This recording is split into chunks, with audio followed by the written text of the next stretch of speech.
Hey Sass Squad, welcome back to the video. So in today's video, I wanted to try running a team I made last year for the Halloween Cup. I have Wormadam Trash, Azumarill, and Qwilfish. So it's essentially an ABB line with double water. On day one of the Halloween Cup, I ran this line on my Twitch stream and I went 21 wins and 4 losses. So with that being said, I have 2 sets here today that I'm going to show you from that stream. Let's just jump into the battles. Alright, so in this very first battle, we are going to get an Umbreon lead, and the Umbreon lead is actually still kind of difficult for Wormadam Trash just because we are running Confusion and it does take a while to get our energy, and I really don't want to commit shields this early in the battle. So we're going to just take these foul plays. We will end up committing 1 shield in this matchup, but what we're trying to do is get off as much damage or shields as possible before we're just going to let Wormadam Trash perish. So in this matchup, I don't really have a designated safe swap. So I could switch in Qwilfish here, but we could just be sacrificing our Qwilfish against Umbreon in that scenario. And I'd rather just try this out in this format. I mean, we don't really know what they're running in the back line, so it's a risk regardless when we play like this. But we end up bringing Azu. We're not going to throw the energy, we're actually just going to farm it and take a few last resorts here. And the damage will rack up because they will be able to get off. Oh, they end up switching to their Haunter here, excuse me. But I do throw Hydro. I don't know if they were trying to catch a Play Rough or an Ice Beam. But fortunately for us, we are running Hydro Pump and we just knock out Haunter with no problem. And now we can farm down the Umbreon. This will definitely be a foul play, so we will be able to live it. That's why I didn't shield. We have that little bit of energy stored up. I should have just thrown Play Rough here because it is the better move, but I knew they were going to shield, and it didn't really matter if they shielded because we weren't going to come back in with Azu during this match regardless. So we get the shield, we bring in the Qwilfish, and Qwilfish was clutch during these sets. Really impressed with its performance, but we hit the Scrapy with the Sludge Wave, and that's game GG.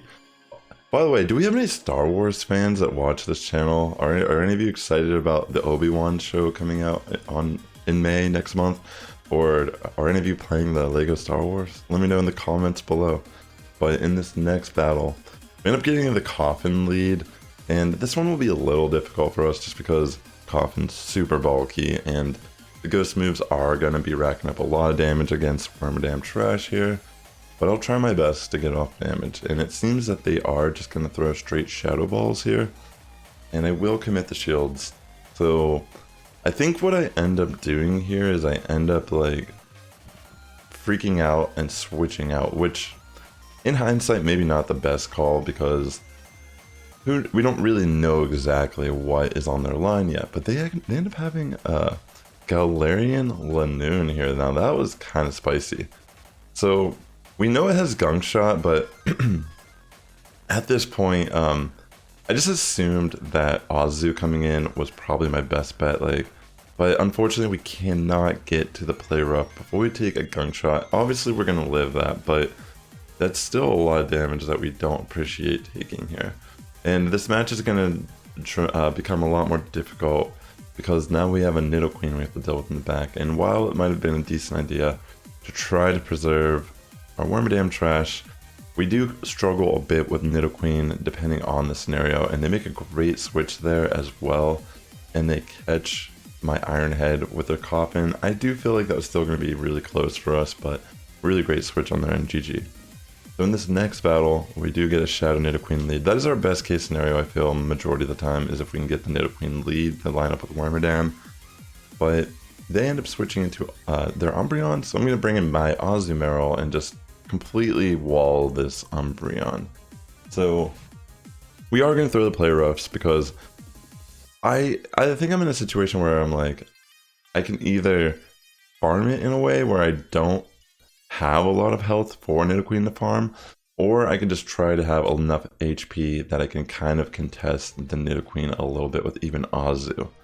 So Wormadam Trash can take an Earth Power from Nidoqueen, and I mean, generally it's not what we want to do if we're not entirely sure what their backline is, but it is okay to take the Earth Power. Like, there you go, even from a Shadow one, we tanked that pretty safely. We're going to throw our Bug Buzz, and then we're going to switch into Qwilfish here against the Obstagoon. And we're going to try to just get off as much Water Gun damage and Aqua Tail damage as we possibly can. So yeah, this is looking pretty dang good for us, if you ask me. And yeah, as long as the Obstagoon doesn't get a boost, we should be okay.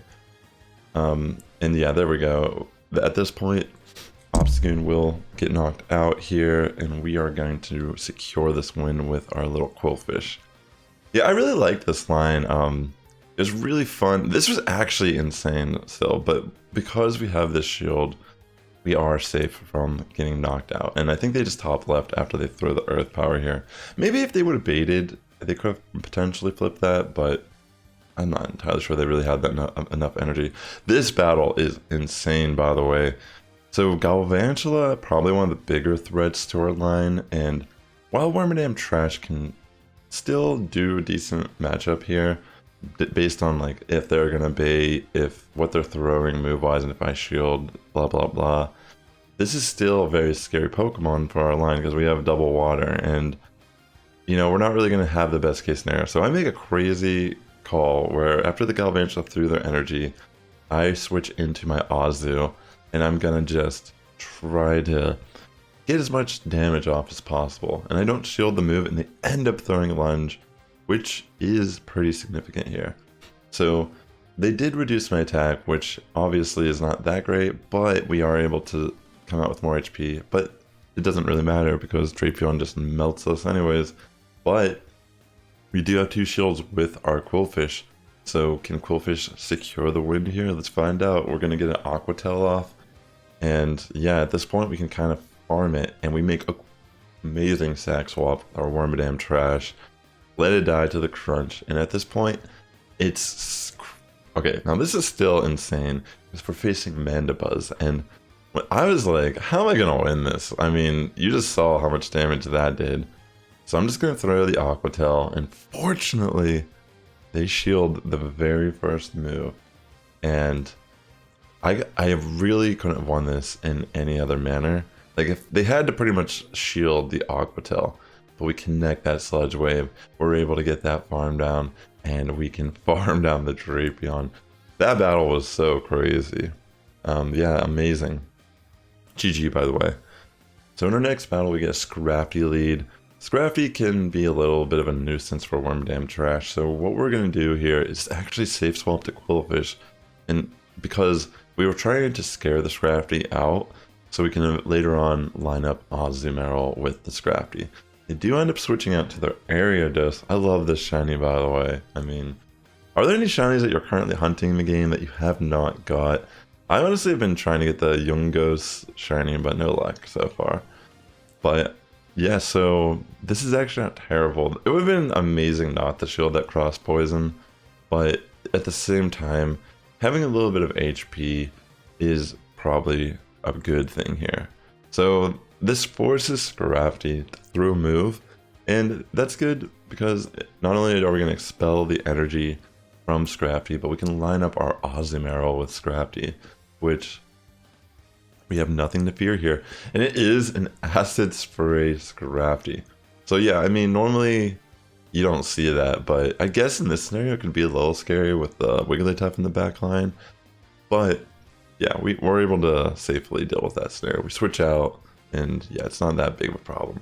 So yeah, that's I think that was like our 4th set. So pretty much I did like all 4-1 sets on my stream, and it had one 5-0 set, which will it be next? Will it be showing the 5-0? Who knows? But yeah, GG's, that was a nice set. Really crazy battles. So we get ourselves an Azu lead, and generally I find this to be pretty good. Excuse me. A lot of times it's actually probably better to store up to double Iron Head on Azu before you throw a move. But they end up switching into the Mandibuzz, and they make us switch to Azu myself. So pretty much how this is going to pan out.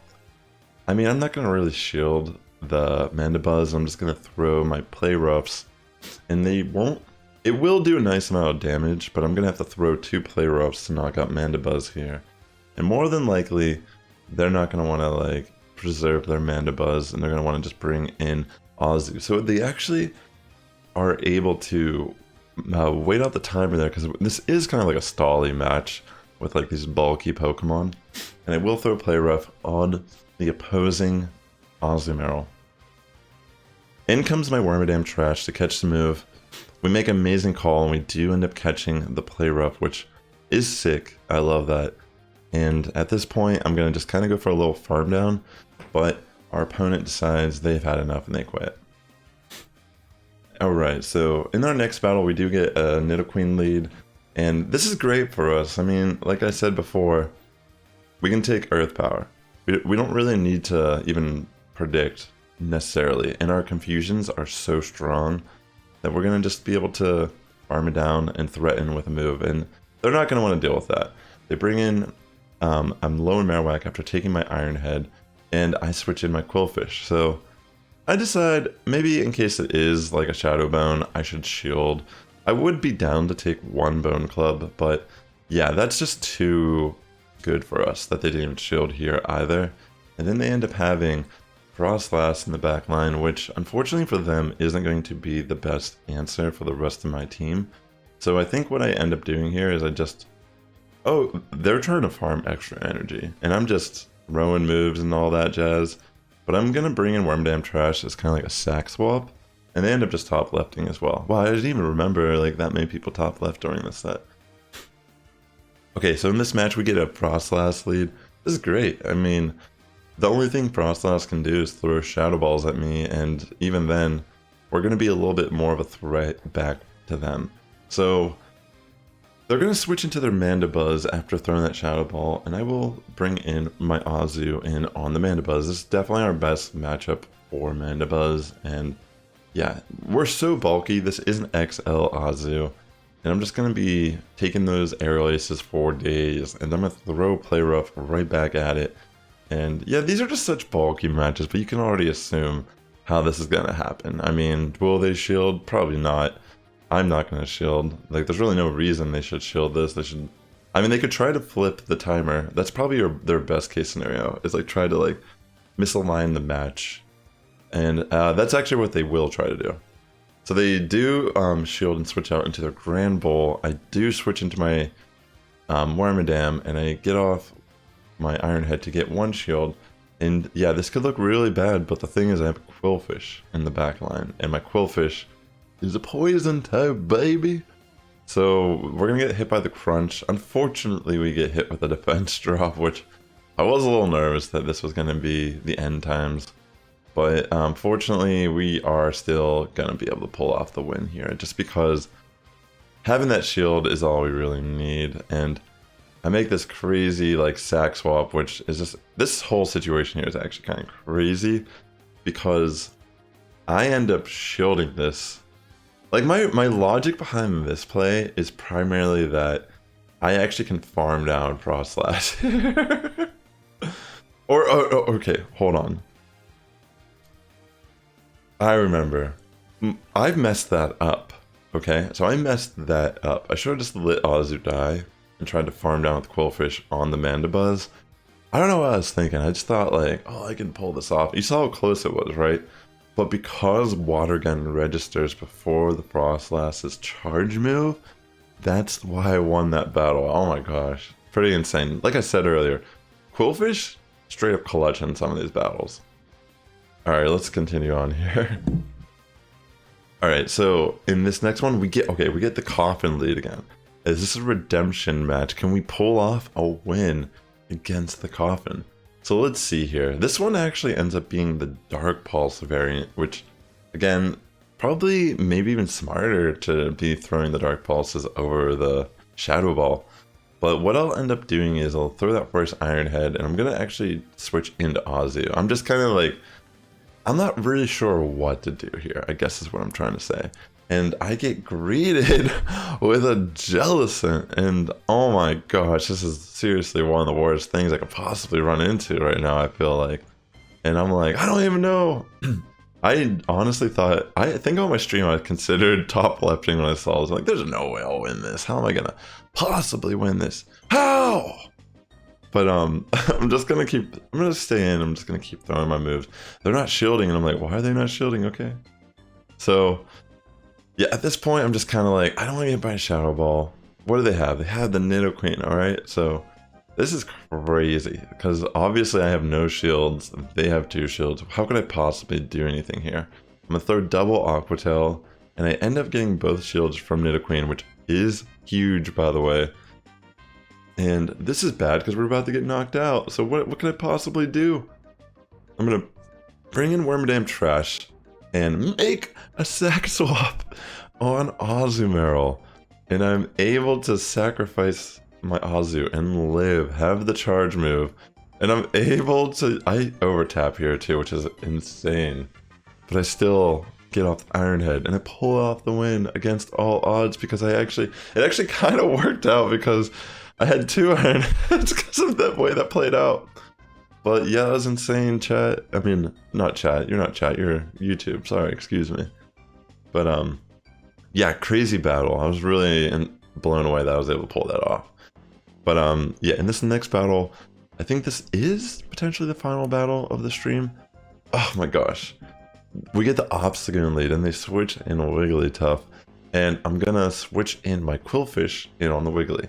And this is a little brutal just because, you know, I guess I thought to myself, hey, I'm just not gonna shield, hey? And, you know, I guess in a way, we got both shields. That's not a terrible situation for us. I mean, even if they had like a Drapion or something in the back line, we are running Hydro Pump on Ozzy for those nefarious little poison types that are running around. And here, I'm just gonna go straight for Farm Down on Wiggly and have energy on my Wormadam Trash. But they end up having an Azumarill of their own here in the back line. And what do they have? They have Azumarill and Obstagoon, and we have 2 shields versus their 0. So even though we're taking some moves here from Azu, we're still in the better position just purely because we have the shields for the matchup and we have the superior matchup for the final Pokemon. So I will commit a shield now. I don't want to really put myself below half health. Great job on baiting there with Ice Beam, but yeah, at this point we just have to like save one. We technically could have shielded that, but I thought it'd make even a little more difficult for our opponent if I had that one shield and they really couldn't do anything. So we're going to throw the play rough here, finish off Obstagoon, that will be game. So yeah, GG's to all the trainers in this video. That will be a 5-0. So just to recap, I did go 21 wins and 4 losses. And I will put a link to my old video with this line as well. Definitely check it out. I have a really fun intro for that video. Just want to update you all what's going on in the Go Battle League with the Sass Squad here. And with that being said, the Sass Squad is getting stronger each and every day. But good morning, evening, afternoon, whenever you tune in. I'll catch you in the next one.